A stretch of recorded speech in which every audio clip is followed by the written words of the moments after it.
Hello everyone, welcome back to my YouTube channel. स्वागत है आप सभी का मेरे YouTube channel Vasu study blogs में। तो फ्रेंड्स, कैसे हैं आप सभी? आई होप आप सब अच्छे ही होंगे और आप लोगों की पढ़ाई भी अच्छी चल रही होगी। हमारी भी अच्छी चल रही है और इस टाइम मैं टीजीटी पीटी के लिए प्रिपरेशन कर रही हूँ। तो फ्रेंड्स, इस टाइम मेरा सब्जेक्ट मैथ है।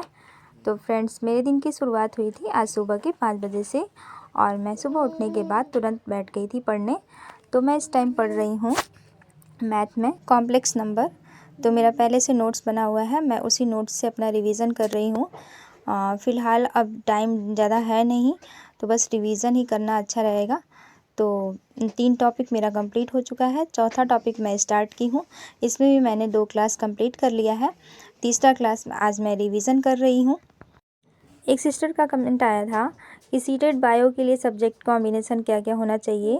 तो सिस्टर, मैं आपको बता देती हूँ कि फ़र्स्ट लैंग्वेज आपको हिंदी चाहिए होता है और दूसरा एक हिंदी हो गया और सीडीपी हो गई और 2 पेपर होता है math and science.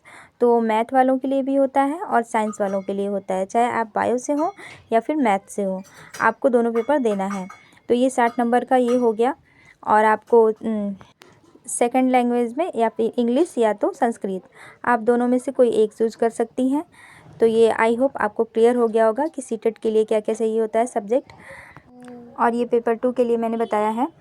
So friends, exam के लिए अब कम टाइम बचा हुआ है, तो हम ज़्यादा से ज़्यादा जितना पढ़ चुके हैं उसी का रिवीजन करें तो अच्छा है। कुछ नया पढ़ने की कोशिश ना करें, क्योंकि अभी 1 महीने आप पढ़ सकते हैं फरवरी तक। फरवरी के बाद आप रिवीजन ही करें तो अच्छा रहेगा। मैं भी यही कोशिश कर रही हूँ कि कुछ नया पढ़ने की कोशिश ना करूँ। और कुछ क्लासेस बाकी हैं मेरी, तो मैं इस टाइम कंप्लीट कर रही हूँ। सोच रही हूँ कि इस महीने में मेरा अगर कंप्लीट हो जाता है तो सही रहेगा, क्योंकि अब टाइम बचा हुआ नहीं है, तो अब क्लास करने के लिए उतना कहाँ टाइम बचेगा।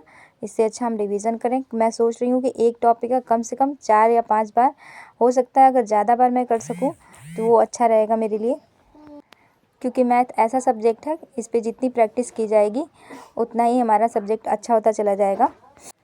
और एनटीपीसी का भी सोच रही हूँ कि पढ़ लूँ, लेकिन टाइम नहीं मिल पा रहा है कि एनटीपीसी का पढूं।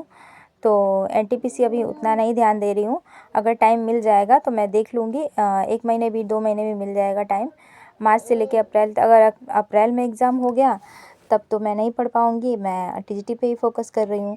अगर टाइम मिल गया तो मैं एनटीपीसी का भी कुछ क्लासेस देख लूँगी। रीजनिंग का, मैथ तो मेरा तैयार हो जाएगा, रीजनिंग का देखूँगी। बाकी जीएस की बात रह गई, तो उसमें साइंस सीटेट के लिए मैं पढ़ी ही हूँ और कुछ बाकी है टॉपिक, तो उसको भी मैं पढ़ लूँगी। बाकी मेरा नोट्स बना हुआ है, तो मैं ज़्यादातर अपने नोट्स से ही पढ़ती हूँ और यूट्यूब से भी प्रैक्टिस करने की कोशिश करूँगी। जितना मेरा टॉपिक क्लियर हो गया है, मैं यूट्यूब से प्रैक्टिस करना स्टार्ट कर दी हूँ, एक एक टॉपिक का प्रैक्टिस कर रही हूँ।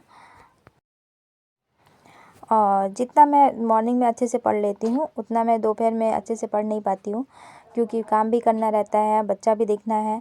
और जितना मेरा क्लास छूटा हुआ है मैं क्लास कंप्लीट कर रही हूँ जल्दी जल्दी, क्योंकि मेरा कुछ टॉपिक छूटा हुआ था सीटेट के चक्कर में। मुझे सीटेट नहीं देना चाहिए था, बहुत पछतावा आ रहा है कि मैं क्यों सीटेट दी। मेरा पहले से सीटेट क्लियर है, फिर भी मैंने सोचा कि अच्छा नंबर आ जाएगा तो मैं दे देती हूँ। और इसके चक्कर में मेरा टीजीटी का मेरा क्लास भी कंप्लीट नहीं हो पाया था, तो कुछ क्लासेस छूटी हुई हैं। तो कोई बात नहीं, मैं उसको कंप्लीट कर लूँगी, कोशिश कर रही हूँ कि कंप्लीट कर लूँ। और जितना टॉपिक मैंने कंप्लीट कर लिया है उसका मैं रिवीजन भी कर चुकी हूँ।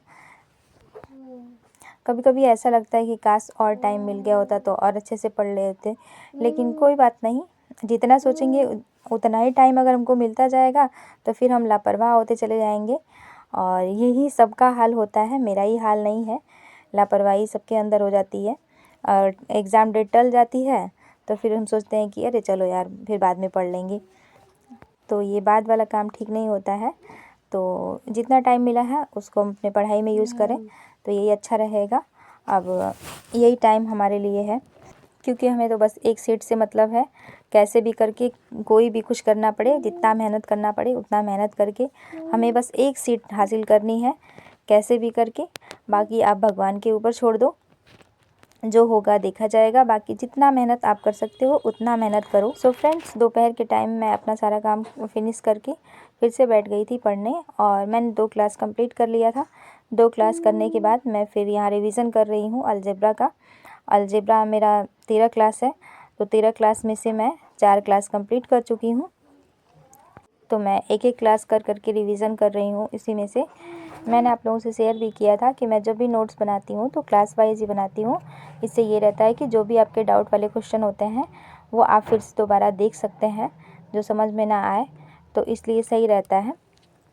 तो मैं यहाँ पे प्रैक्टिस कर रही थी अलजेब्रा का। 2 क्लास मेरा कंप्लीट हो चुका है, तीसरा मैं कर रही हूँ प्रैक्टिस। और फ्रेंड्स, आप लोग बताइएगा कि आप लोग किस तरह से पढ़ाई कर रहे हैं। आप लोग भी मुझे कुछ गाइड करते रहा कीजिए, इससे मुझे थोड़ा मोटिवेशन मिलेगा। और जो भी आपके क्वेश्चन होंगे आप हमें कमेंट बॉक्स में कमेंट ज़रूर करिएगा, मैं आपके कमेंट का ज़रूर जवाब दूंगी। तो फ्रेंड्स, आज के वीडियो में बस इतना ही।